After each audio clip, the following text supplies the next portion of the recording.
कोने समरिए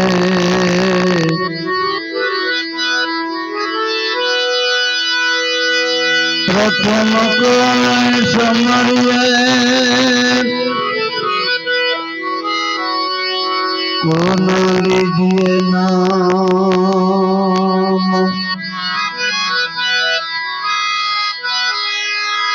मात पिता गुरुदेव अपना ये अलख पुरुष नाम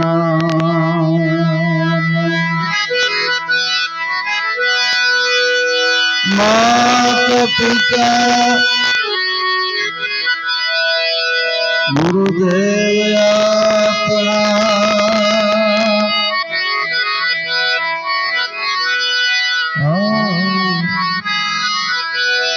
लय अलख पुरुष नाम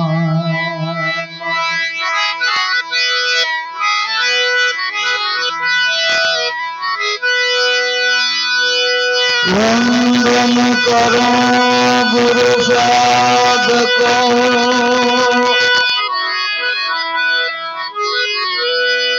पल पल करूं प्रणाम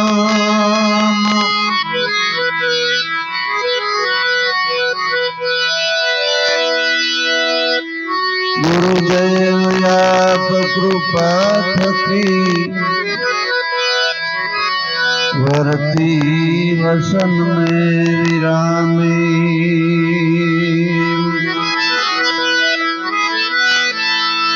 गुरुदेव आप कृपा थकी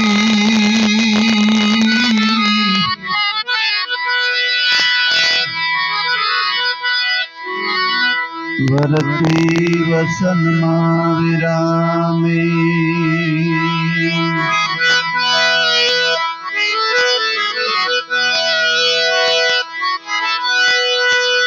तुलसी कहे संसार में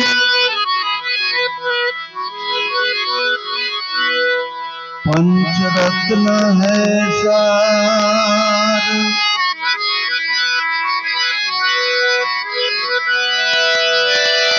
तुलसी या संसार में पंचरत्न है सार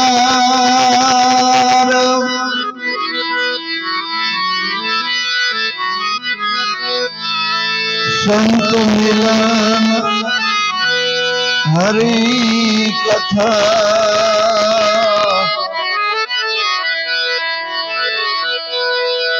दया दान उपकार संत मिलन हरि कथा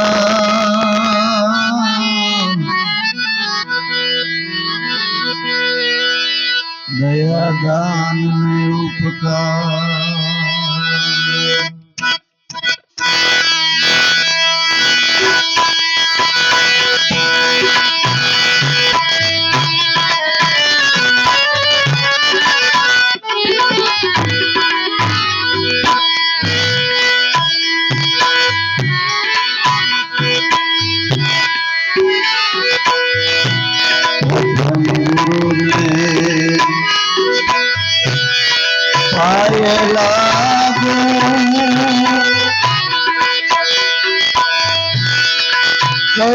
करम ने माफी मांगू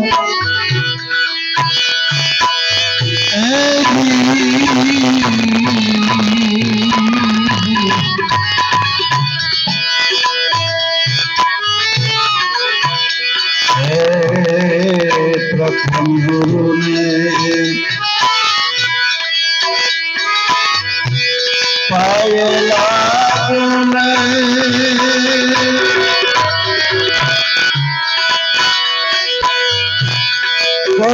करम ने माफी मांगू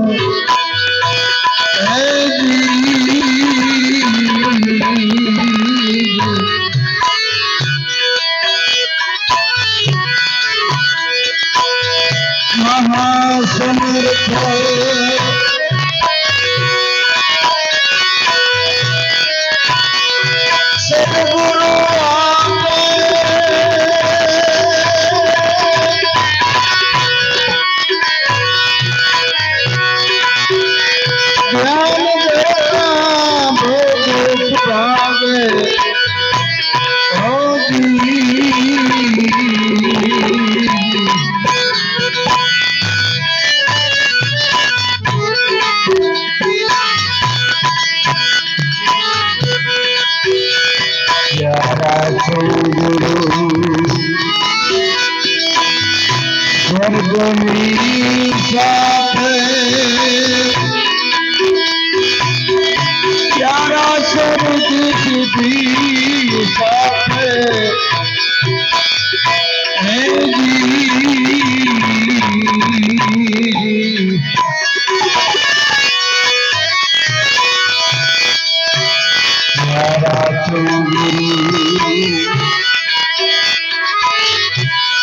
મારા સ્વર્ગની સાથે પ્યારા સ્વર્ગ સુધી સાથે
જ્યારે જ્યારે આ જગતમાં ધર્મ ઘટે અને અધર્મનો વધારો થાય ત્યારે ભગવાન કહે છે કે હું પ્રગટ થાઉં છું અને અવતાર લઉં છું અને સાધુ પુરુષના રક્ષણ માટે અને ધર્મની સ્થાપના કરવા માટે.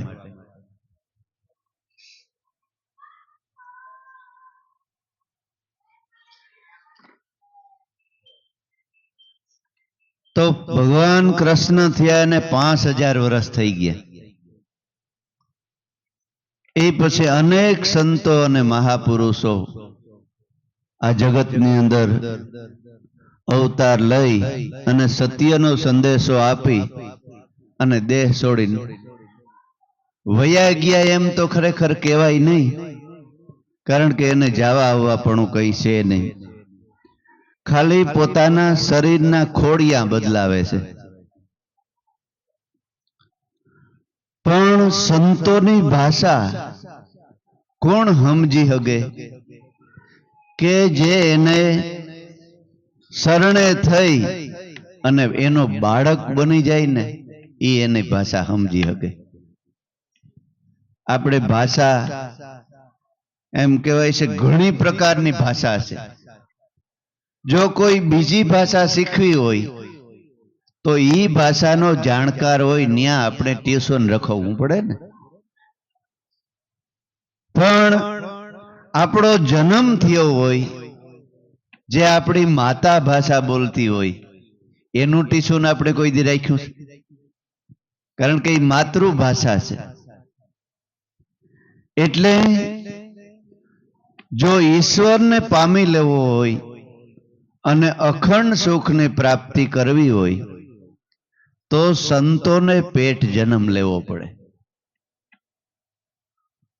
તો આપણને એમ પ્રશ્ન થાય કે સંતોને પેટ કેમ જન્મ લેવો પડે? લેવો પણ શરીરથી નહીં, પણ મનથી. એક જન્મ આ શરીરનો માતાના કુંખથી થાય છે અને બીજો જન્મ ગુરુના મુખથી થાય છે. ત્યારે સંતોની ભાષા સમજાય. સંતોની ભાષા કઈ છે કે વેદો, શાસ્ત્રો, ગીતા, રામાયણ, ભાગવત, 18 પુરાણ, સશાસ્ત્ર, 108 ઉપનિષદ અને છેલ્લે આ ભજનો.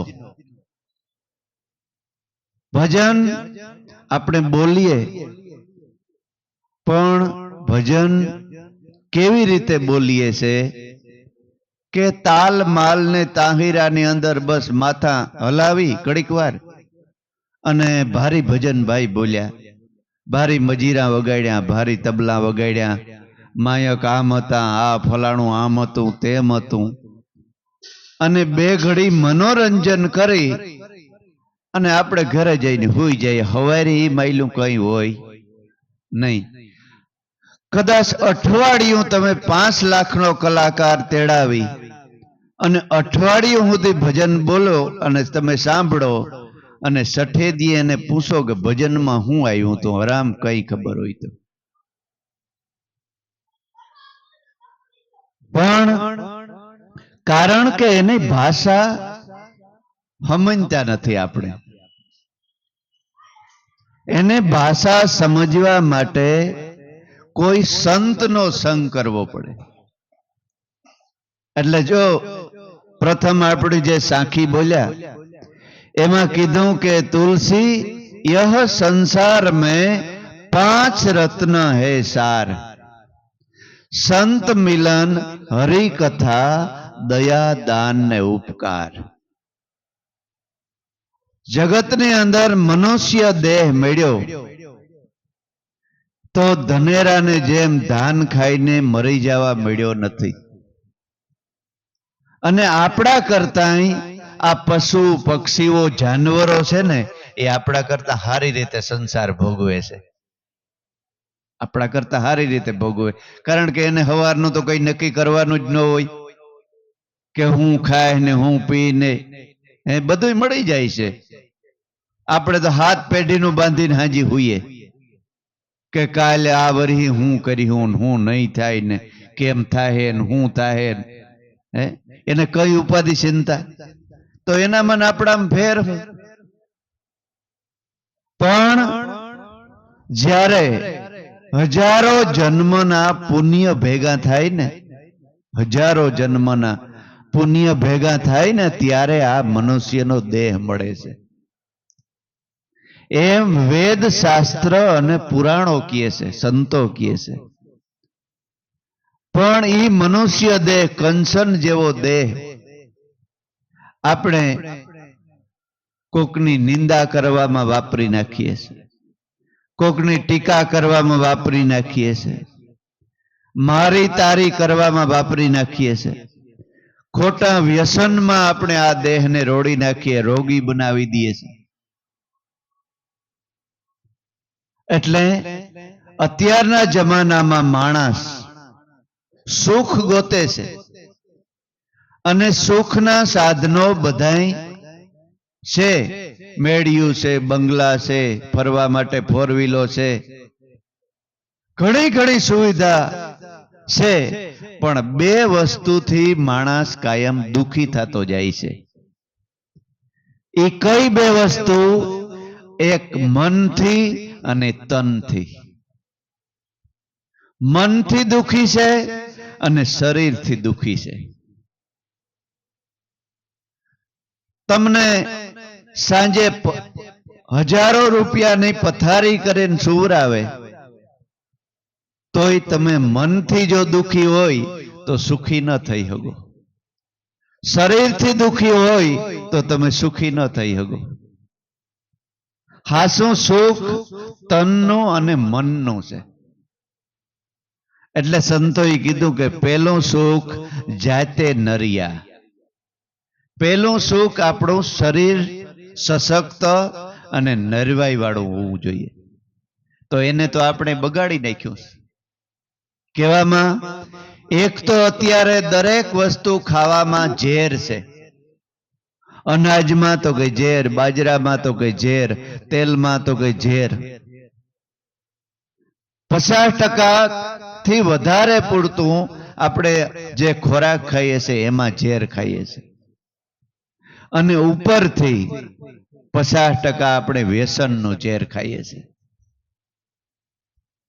તો આપણે કઈ રીતે આ શરીરનું સુખ મળે?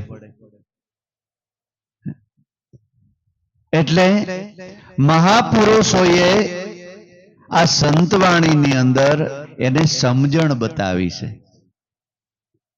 तुलसी यह संसार में 5 रत्न है सार.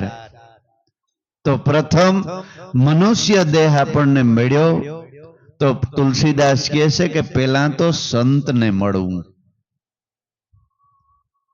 સાધુ પુરુષને મળવું. પહેલો સાર સંતને મળવું.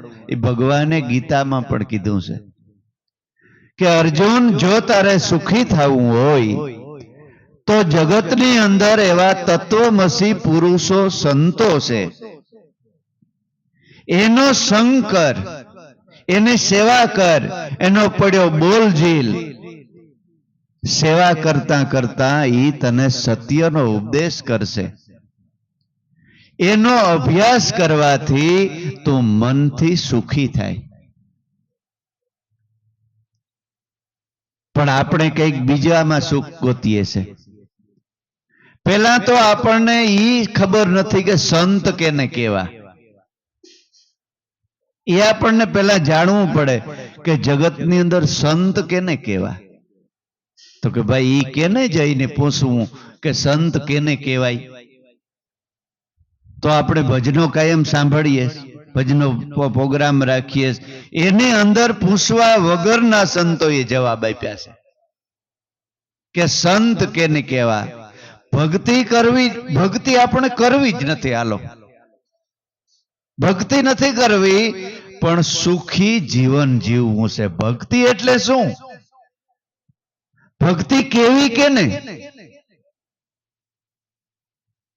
આપણને કહે કે ભાઈ મારે ભક્તિ કરવી, તો ઓહો હો, આપણાથી ભક્તિ ન થાય. કારણ કે એમાં તો કપડાં બદલાવવા પડે, ઘર બારનો ત્યાગ કરવો પડે, અનજળનો પણ ત્યાગ કરવો પડે, અને ઊંધે માથે ટીંગાવવું પડે. એટલા હિન્દુ ધર્મના શાસ્ત્ર છે, એમાં મને બતાવો ક્યાં લખ્યું કે ભક્તિ કરવી તો ઊંધે માથે ટીંગાવવું પડે? ક્યાંય નથી કીધું. તો ભક્તિ કેવી કેને, કેવી રીતે કરવી? ભક્તિ કરવામાં કોઈ વસ્તુ છોડવાની નથી. અને આપણામાં એક એવી પણ ટેવ પડી ગઈ છે કે ભક્તિ કરાય કરવી ને તો 60 વર્ષ પછી કરાય. 60-70 વર્ષ પછી કોઈ ભક્તિ કરી જ ન હગે. કારણ કે સરકારે પછી 60 વર્ષ પછી ઉતારી મૂકે કે આનો મગજ હવે ડાઉન થઈ ગયો, આને નોકરીમાંથી ઉતારી. કરી જ ન હગે. પછી રામ રામ ન થાય, પછી તો મરા મરા થાય. છોકરા કઈ કહે ને તો દુઃખ લાગી જાય કે હવે તો ભગવાન આમાંથી છોડી લે તો સારું. મૃત્યુને બરકતો હોય, ભક્તિ કરી જ ન શકે.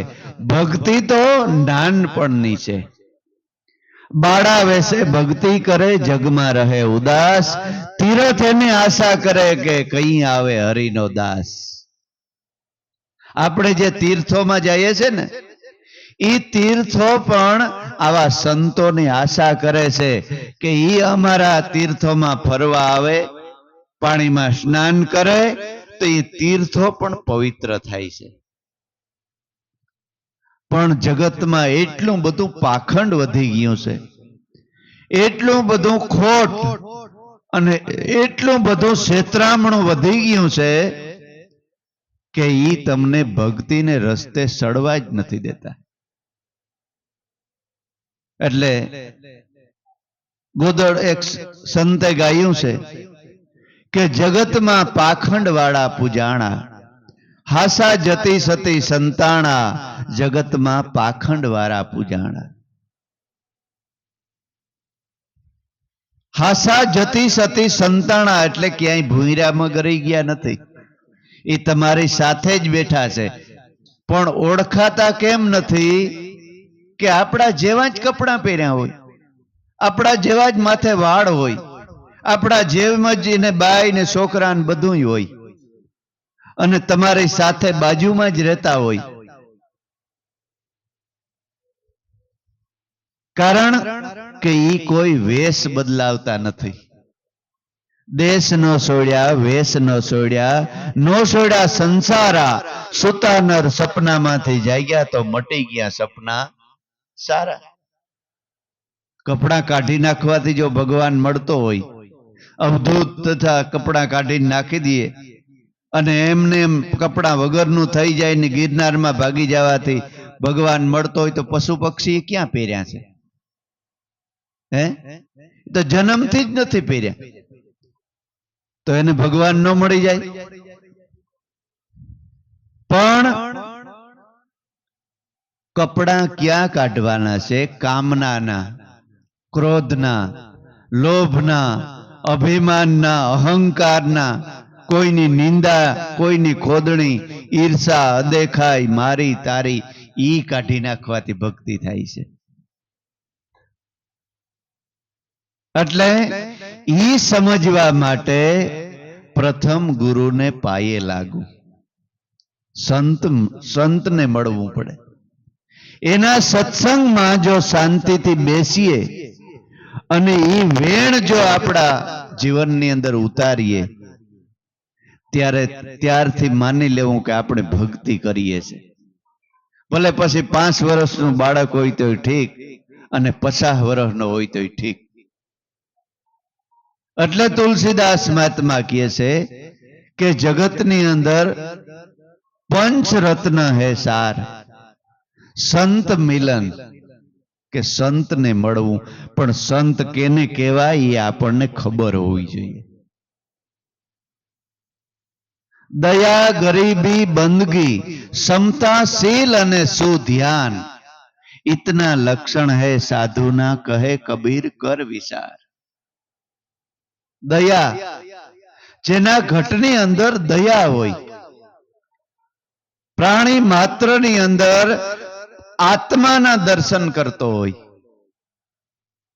ભગવાને ગીતામાં કીધું છે કે અર્જુન, સ્ત્રીમાં હું બેઠો છે ને પુરુષમાં હું જ બેઠો છે, બ્રાહ્મણમાં હું બેઠો છે અને સંડારમાં પણ હું જ બેઠો છે, ગાયમાં હું બેઠો છે અને ગધેડામાં હું જ બેઠો છે. પણ આપણે ગીતાજીને સમજી ગયા નથી.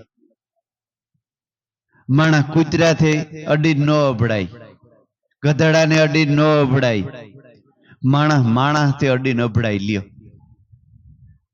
કારણ કે આપણે ગીતા ભાગવતને સમજી શક્યા નથી. પણ હાસી અભડસેટ કઈ છે? તમે આંખથી ક્યાંય ખરાબ નજર કરો ને તો તમારી આંખ અભડાય. કોઈ બેન દીકરી, કોઈનું અનાજ, કોઈનો માલ મિલકત એમાં મફતનું લેવાની ઈચ્છા કરો ને તો આંખ અભડાય તમારી. હાથથી કોઈનું ચોરી લેવાથી હાથ અભડાય.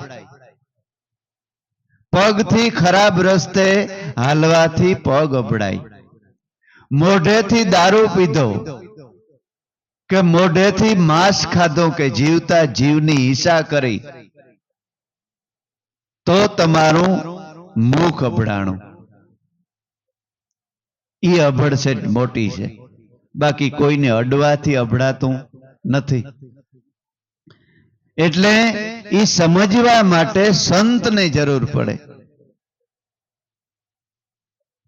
શીલવંત રે સાધુને વારંવાર નમીએ, જેના બદલાય નહીં વર્તમાન.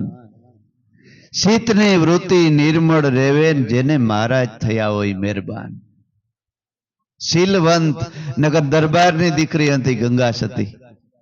એની બહુ કીધું છે કે શીલવંત સાધુને જ નમીએ. શીલ એટલે આપણી ઇન્દ્રિયો.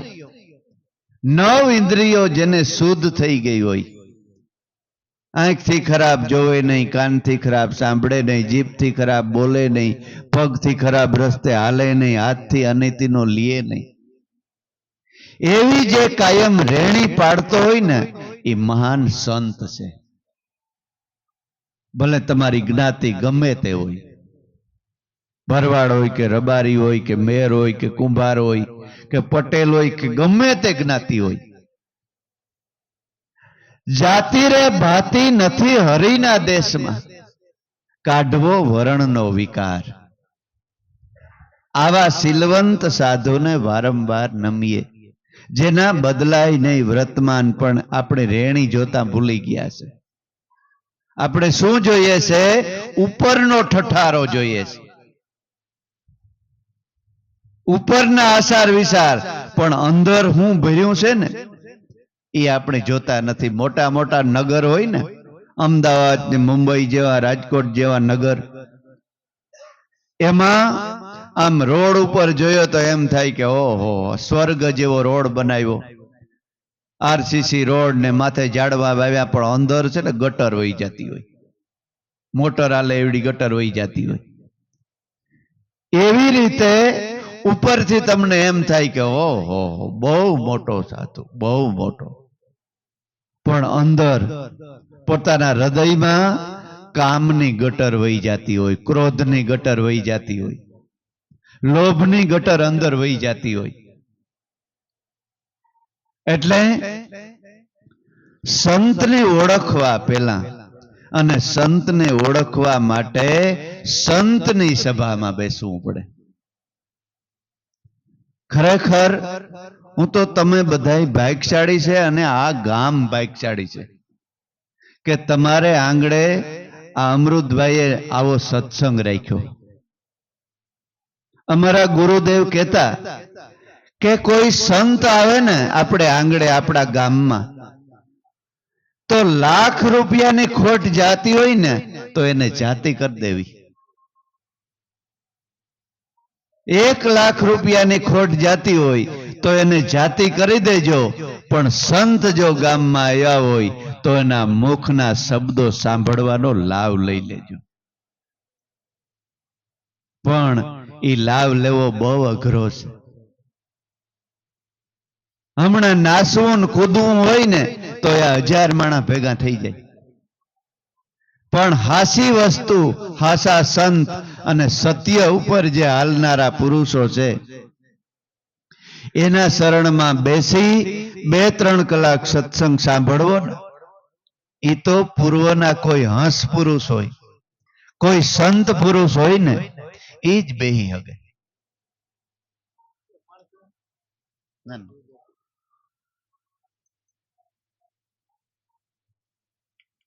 મિલન, હરિકથા, દયા, દાન ને ઉપકાર. એટલે સંતના શરણમાં બેસી અને જે કોઈ સંતના શબ્દને સમજી શકે અને જીવનમાં ઉતારી શકે ને, એ માણસ નથી પણ દેવ કોટીનો આત્મા છે. કારણ કે હું નથી કહેતો, સંતો કહે છે કે મળ્યા એને મળશે પૂર્વની પ્રીતે અને આગુની રીતે, નવા ખાતા નહીં સડે નિર્વાણ. ઓલા જન્મમાં જેની ભક્તિ કરી હોય, સત્યના રસ્તે હાલ્યા હોય ને, એને સંતોના શબ્દમાં મજા આવે છે. બાકી સલીલ મન હોય ને, એ ઉઠીને વૈયા જાય, બેહી જ ન હગે. કારણ કે એને ગોટાળો લાગતો હોય, ભાષા અઘરી લાગતી હોય કે આ શું છે આ બધું. જીવતા માણસને હાર પહેરાવવો, જીવતા માણસને પૂજા કરવી.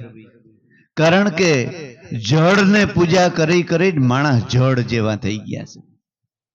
પથ્થરને અને પાણાવને પૂજા કરી કરી અને માણસ અત્યારે પથ્થર જેવા પોતે બની ગયા છે. એટલે વૃદ્ધાશ્રમો ભરાઈ ગયા છે અત્યારે. એક બાજુ એટલા ધર્માદા, એટલા સારા કાર્યો થાય છે, અને વૃદ્ધાશ્રમમાં ગાંડા આશ્રમમાં જાઓ ને તમે તો માણસ ખામતું નથી કોઈ પાર વગરનું.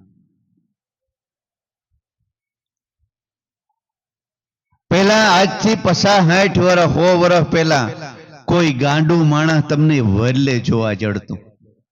કારણ કે કુટુંબમાં એકાદું જો ગાંડું પાગલ માણસ હોય ને તો એને આખું ઘર એને હાંસવે, એના કપડાં ધોઈ દે, નવરાવે, ધોવરાવે, ખવરાવે, પીવરાવે, બધુંય કરી અને એને હાંસવે. અને આજથી પહેલા 100 વર્ષનો કોઈ માણસ હોય તો પૂછજો કે વૃદ્ધાશ્રમમાં એવું તમે નામ સાંભળ્યું હતું? કારણ કે માણસને પથ્થર અને પાણા પૂજવાની ટેવ પડી ગઈ છે, એને ચેતનને પૂજા જ નથી આવડતી. નકર દેવતાઓ આપણા ઘરમાં જ છે. આપણી માં છે ને એ હાસી આપણી કુળદેવી છે. 100 વર્ષની આપણી માં બેઠી હોય ને, એને રાજી કરો, એને પાણી પાવ, એને ખવરાવો, પીવરાવો, નવરાવી, ધોવરાવી અને એને હૃદયથી રાજી કરો ને તો ઈ કુળદેવી રાજી થઈ અને આશીર્વાદ આપે ને તો એના સંતાનો જિંદગીમાં દુખી ન થાય. પણ આ કુળદેવી અહીં બેઠી છે, એને પાણીનો કરહીયો પાતા નથી કોઈ, અને પછી વામ પાણાવમાં જઈને માથા પસાડે છે. માણસ એટલે દુખી છે. હાસો દેવ આપણો બાપ છે. એટલે કાયમથી કાયમ આપણી પ્રજા અને આપણો બધોય કુટુંબ, આપણો વ્યવહારી, આપણો સમાજ કાયમ દુખી થતો જાય છે. આપણે આપણા મા બાપને દુખી કર્યા હોય તો આપણા સંતાનો આપણે દુખી કરે જ, એમાં બે મત જ નથી. પણ ઈ સંસ્કૃતિ ભૂલાઈ ગઈ છે. એને કોણ યાદ કરાવે? આ જગતના સંતો યાદ કરાવે છે. અને હારા સંતાનોને ઈચ્છા રાખવી હોય તો માતા અને પિતાએ, પતિ અને પત્નીએ લગ્ન પહેલા કોઈ સદગુરુ શરણે જઈ અને એને શિખામણ લેવી જોઈએ. ઘણા શાસ્ત્રોમાં અને ઘણી જ્ઞાતિઓમાં એવો રિવાજ છે કે લગ્ન પહેલા કોઈ સદગુરુ શરણે જઈ અને ગુરુ ઉપદેશ લેવો. પણ હરપ વયા ગયા, ઢળડા રહી ગયા છે. ગુરુ કરવા તો કે ભાઈ કપારમાં ટીલું કરી દો, નાલો અમારા છોકરાને ગુરુ થઈ ગયા. એમ નથી, એમ નથી. બ્રહ્મનિષ્ઠ અને સૌંદર્ય કોઈ સંત પુરુષ મળે ને એને શરણે થઈ જઈ એના મુખનું જ્ઞાન પ્રાપ્ત કરવું, અને એને સિંધેલે રસ્તે કાયમને માટે હાલે તો દેવ જેવા બાળકોના અત્યારે જન્મ થાય. કારણ કે શાસ્ત્રોનો મત છે કે માતાના ઉદરમાં બાળક હોય અને શું જેવું ખાય, જેવું પીએ, જેવી વાત સાંભળે એ બધાય ગુણ એના બાળકમાં પડે છે.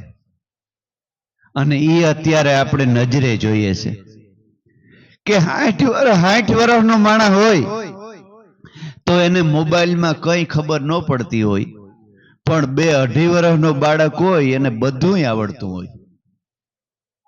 કારણ કે માએ 15 કલાક મોબાઈલ જોયો હોય, પેટમાં બાળક હોય ને તઈ. એટલે સીધા જ સંસ્કાર એના બાળકમાં પડે છે. પછી કોઈની નિંદા કરી હોય, કોઈની ટીકા કરી હોય, ન બોલવાનું બોલ્યા હોય ઘરમાં, તો એ બધું એના બાળકમાં પડે છે. એટલે જયંત આપણે માતા જીજાબાઈની વાત કરીએ છીએ કે માતા જીજાબાઈએ રામદાસ એના ગુરુ હતા. રામદાસ બાપુને પૂછ્યું કે કોઈ સુરવીર સંત જેવા બાળકને જન્મ આપવો હોય તો ગુરુદેવ શું કરવું મારે? તો કે બેટા, તારા પેટમાં બાળક હોય ને ત્યારે તું ગીતા અને રામાયણનો અભ્યાસ કરજે. ગુરુ રામદાસ બાપુની મહામંત્રની દીક્ષા લઈ અને જીજાબાઈએ 9 મહિના સુધી ગીતા અને રામાયણનો અભ્યાસ કર્યો. છેલ્લી ઘડીએ 85 ગાવનો પલ્લો કાપ્યો. ઘોડેસવાર માથે દુશ્મનો વાહે આવતા હતા. 85 ગાવનો ઘોડા ઉપર પલ્લો કાપી અને શિવના મંદિરમાં જઈ અને શિવાજી મહારાજને જન્મ આપ્યો. શિવાજીનો જન્મ શિવ મંદિરમાં થયો ને એટલે એને નામ શિવાજી રાખવામાં આવ્યું. અને માતા પારણામાં પોઢાડી વેલા તોડી, ત્યાં જંગલમાં પારણું તો ક્યાંથી હોય, વેલાનું પારણું કરી અને એમાં પોઢાડી શિવના મંદિરની અંદર હાલરડું ગાય છે. શું કહે છે?